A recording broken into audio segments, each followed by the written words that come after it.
Sejam bem-vindos a mais um episódio NKN Cast. Meu nome é Ítalo Corrêa, sou estagiário aqui da NKN Advogados. Hoje trataremos sobre um assunto em pauta atualmente, a proibição da demissão sem justa causa, em discussão no STF, e nada mais justo de estarmos com o nosso time trabalhista aqui no escritório. Aqui na minha frente está a nossa advogada responsável pelo setor, doutora Bruna, tudo bem? Oi, tudo bem, Ítalo? Hoje também estamos acompanhados da nossa assistente jurídica, Márcia Martins. Tudo bem, Márcia? Oi, tudo bem. E vamos também saber por que surgiu esse assunto nesse momento. Doutora, você pode contar um pouquinho sobre isso para a gente? Não, posso sim. No final do ano passado, foi aprovado um novo regimento interno pelo STF. E nesse novo regimento interno, ele coloca um prazo. Por exemplo, o ministro que pedir vistas do processo, ele vai ter um prazo, mediante sanção, para devolver o processo com um voto ou não. Isso vai acelerar o julgamento das ações que estão hoje no STF, porque antigamente não havia essa sanção. Então, um ministro ali que pedia o processo para vistas, era de 30 dias, eu acredito, o prazo, mas não tinha sanção nenhuma, então às vezes esse processo ficava, vamos dizer, enroscado ali e, ao longo dos anos sem resolução. Então, de acordo com esse novo regimento interno, em 90 dias ele precisa proferir o voto e ele vai ser julgado, esse processo. Sim. E, Márcia, quando surgiu essa história, o Brasil já participou de alguma convenção desse quesito de proibição da demissão de justas causas? Quem que foi que cancelou a nossa participação? Conta pra gente um pouquinho. Ela foi proposta em 97, então já faz bastante tempo, já está há 25 anos aí, tramitando essa ação, esperando uma decisão. E ela questiona um decreto que foi assinado pelo Fernando Henrique Cardoso, na época, cancelando a Convenção 158. Essa convenção, né, basicamente, ela falava que para o empregador demitir, sem justa causa, ele precisaria dar um justo motivo. Então, esse justo motivo ele estaria ligado tanto a uma reestruturação interna, como uma dificuldade financeira ali da empresa. Então, basicamente, vai questionar sobre isso essa ação. Se esse decreto que foi assinado pelo Fernando Henrique Cardoso é ou não válido, se ele é ou não inconstitucional. Então, basicamente, seria isso. Entendi. Sim, né? E essa ação, ela não é muito básica, né? Ela precisa de ainda muita fundamentação, mesmo após aprovada, porque não tem uma definição correta do que seria esse justo motivo que eles tanto falam. Nós não temos segurança jurídica nenhuma ainda. É muito amplo, como você vê, igual a Márcia disse. A gente tem ali alguma reestruturação financeira, mas ele não vai a fundo. O que seria que o empregado pode justificar para mandar o funcionário embora? Então, é muito amplo. Eu acredito que a gente até vai conversar sobre isso, mas as ações trabalhistas vão aumentar muito por causa dessa insegurança jurídica que isso causaria para a gente aí no cenário. Porque hoje a gente pode demitir assim tranquilamente o funcionário sem justa causa, Isso. sem nenhum justo motivo ali. Então eu demito a pessoa, pago todas as verbas decisórias ali a que ela tem direito, mas não preciso dar um justo motivo. Então, se esse decreto ele for declarado aí inconstitucional, eu precisaria dar um justo motivo. Por que eu estou mandando aquela pessoa embora? Só que isso, como a doutora Bruna falou, vai precisar tudo de uma legislação específica, falando como que vai ser.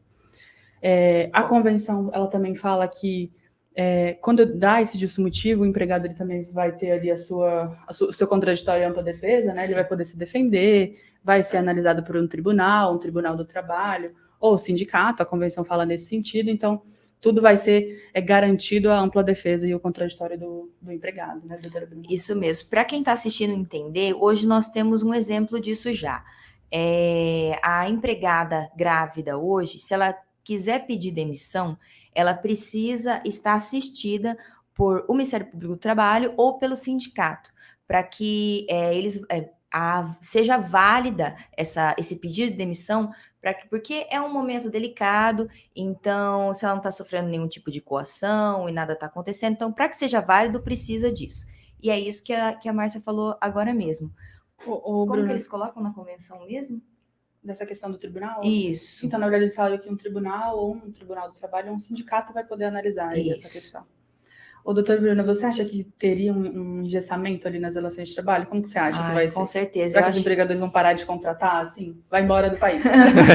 Os que tiverem condição vão embora do país.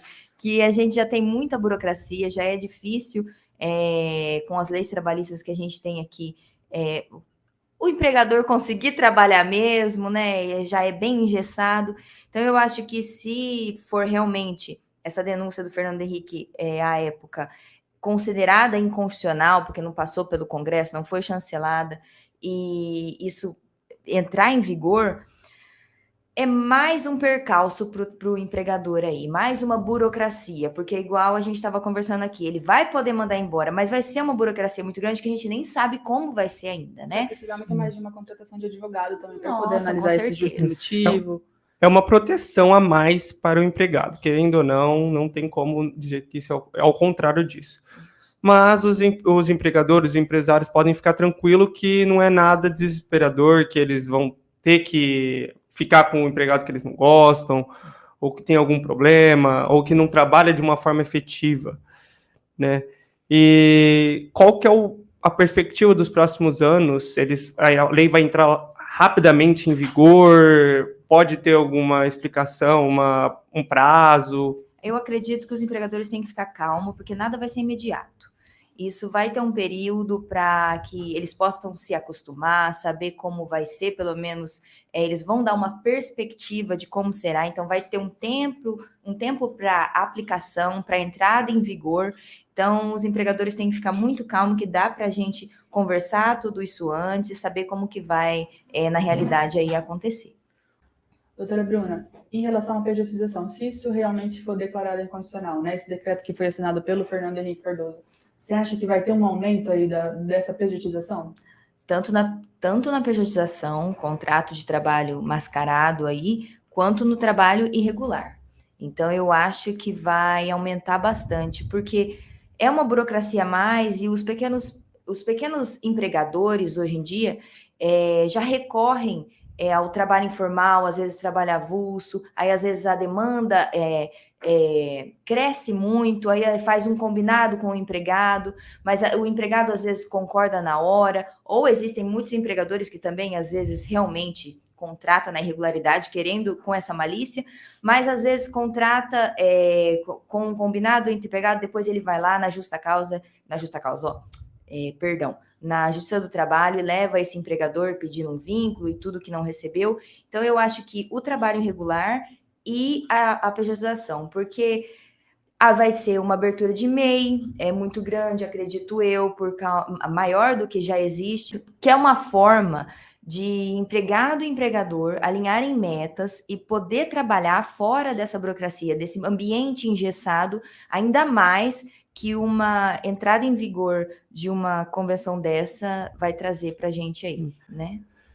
E vale ressaltar que é lícito o trabalho como prestador de serviço, mas temos que tomar cuidado com a pejotização, que é um instituto ilícito que é recorrente no país e está causando muitas reclamações trabalhistas, né? Bruno, em relação ao governo, agora a gente tem um novo governo, né? Esse governo é mais de esquerda, e essa ação ela foi proposta pela Confederação Nacional dos Trabalhadores na Agricultura. Você acha que vai ter algum impacto, alguma influência sobre essa decisão que vai ser proferida? Ai, Márcia. Eu acredito que sim, porque a mentalidade desse novo governo, ela é, igual você falou, de esquerda, de proteção ao trabalhador, e querendo ou não, quando você lê a ação proposta pela CONTAG, você vê que o que ela traz de inconstitucionalidade é mediante a proteção do trabalhador contra a demissão sem justa causa, que no caso você simplesmente manda, quando a gente lê, a gente interpreta dessa forma, você não foi com a cara do empregado, então você manda ele para a rua. O que não é verdade, porque a gente, quando manda um empregado sem justa causa, a gente paga todas as verbas, ele pode movimentar o fundo de garantia, então ele é protegido, tem o amparo do seguro-desemprego. Então, eu acho que com um governo com essa mentalidade, que combina com o que está na ação ali perfeitamente, é o mesmo alinho de metas, tanto que a CUT está como Amigos Curi nesse processo, né?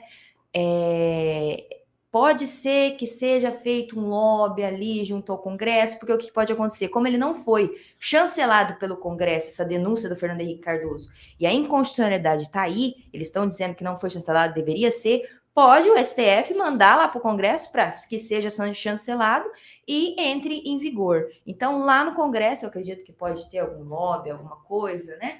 Então, que possa ser aprovado. Então, eu acredito que influencia bastante. Luna, já que você falou em verbas decisórias, a gente poderia comentar um pouquinho, né? Porque alguns empresários nos perguntaram se a gente pagaria todas as verbas de uma demissão sem justa causa normal, como que vai funcionar aí o pagamento dessas verbas decisórias se esse decreto for declarado inconstitucional? É uma grande dúvida que surgiu aí. Porque a gente fala, não pode mandar sem justa causa, tem que mandar igual. É diferente. Aqui é você mandar embora por um justo motivo. A justa causa, ela continua existindo na forma do artigo que está lá na CLT.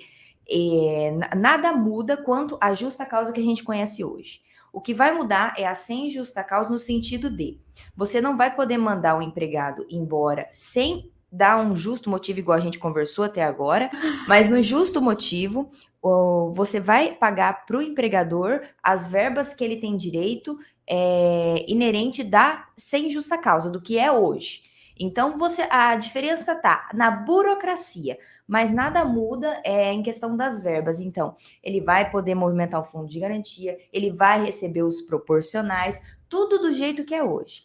Porém, vai aumentar que a gente vai precisar falar por que a gente está mandando ele embora. Porque eu passei uma grande dificuldade financeira por causa da pandemia, por causa de, se eu sou, por exemplo, trabalhador do rural, houve uma estiagem muito grande, eu não consegui obter uma colheita, eu tive que mandar os trabalhadores da lavoura embora. Então, ali como a gente não sabe ainda como a gente deve justificar, é uma burocracia maior, que vai impedir o empregador ali no dia a dia, que ele já tem muita coisa para lidar, vai ser uma coisa a mais, mas é essa a diferença. Então, as verbas inerentes da sem justa causa hoje vai ser as verbas inerentes do justo motivo. Até pela tecnologia, né? Hoje em dia, a gente está numa época que você tratou do produtor rural, as máquinas hoje em dia estão evoluindo cada vez mais. Demais, e como que eu vou manter um funcionário, sendo que eu tenho uma máquina que faça isso para mim? Então, vai encaixar isso também. Nossa, o empregador na hora... para não ter que lidar com essa dor de cabeça, essa burocracia toda, iria para a máquina. Muito bem lembrado, ó, já é uma coisa a mais que pode surgir nesse cenário. Sim, eu queria fazer uma pergunta polêmica aqui. Na Constituição Federal, no artigo 7º, ele diz que tem uma proteção para a dispensa sem justa causa com uma indenização. Essa indenização ainda não tem uma lei específica e, por costume, até hoje, é apenas a multa do FGTS, dos 40%. Isso, é contraditório essa convenção que está vindo, dizendo que será proibido, ela diz que será proibida a justa causa, e na nossa Constituição diz que é possível, só que mediante indenização. Você acha que isso vai influenciar? Não vai? Já é uma coisa para se levantar, aí sim. Que, na verdade, vai ser tudo ainda regulamentado, né? Então, não tem como dar já um parecer assim. A gente já tem essa indenização de 40% do FGTS lá previsto na Constituição. Isso. Então, vai dar um choque, né, com essa convenção. Então, tudo vai ser regulamentado. Muitas coisas vão surgir também, aí, né? Exatamente. É a insegurança jurídica que a gente comentou no começo. A gente não sabe como que vai ser. Né? Exatamente. Muitas coisas a se definir ainda. Mas já é uma coisa que a gente pode pensar que pode influenciar. Por isso que é importante ter um auxílio de um corpo jurídico sempre por perto, tanto na contratação quanto na dispensa, também para tirar dúvidas, eventuais dúvidas. Muitos empresários chegam para a gente perguntando o que seria esse decreto, não vou poder despedir, acho que amanhã já vai acontecer. Calma. Por isso que a gente recomenda que sempre consulte algum profissional para esclarecer eventuais dúvidas. Doutora Bruna, uma outra questão, assim, né? Como que está os votos dos ministros, né? Está em que sentido? Está indo para qual norte, assim? Hoje, a maioria deles está para aprovação, né, da inconstitucionalidade da denúncia do Fernando Henrique Cardoso à época. Então, por enquanto, a CONTAG está ganhando, vamos dizer assim.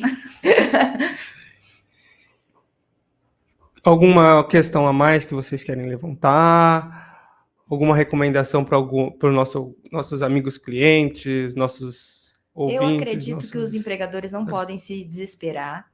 Tem muita coisa, muita água para rolar debaixo dessa ponte, vamos dizer assim. A gente já conversou aqui, muitas coisas dessa convenção são muito amplas. Essa questão, sabemos que vai ser burocrático, que vai ser difícil, porque não vai ser fácil igual é hoje. Fácil no sentido de a gente já conhecer como que é, está aplicando até agora, porque fácil não é, porque a legislação trabalhista ela é complicada, ela é protetiva o suficiente, ao meu ver. Então, vai ser burocrático, mas a gente vai saber caminhar. Consulte um advogado para te orientar no caso prático, no caso concreto, na hora que se for implementado ou não, quais vão ser os próximos passos, quando que vai se implementar, igual a gente conversou, não vai ser de imediato. Então, orientado por um advogado sempre, eu acredito que nós vamos saber caminhar aí. Eventuais dúvidas também podem entrar em contato com a gente, Com né? certeza. Temos um corpo jurídico bem qualificado. Ficamos por aqui com mais um episódio do NKN Cash. Agradecemos a todos os telespectadores que nos assistiram, acessaram o nosso canal. Não se esqueça de se inscrever no nosso canal, curtir, compartilhar com quem esteja com essa dúvida ou que nem saiba que exista isto. Siga nossos perfis no Instagram, acesse nosso blog, nosso site, que tem muita notícia boa e notícia esclarecedora. Muito obrigado.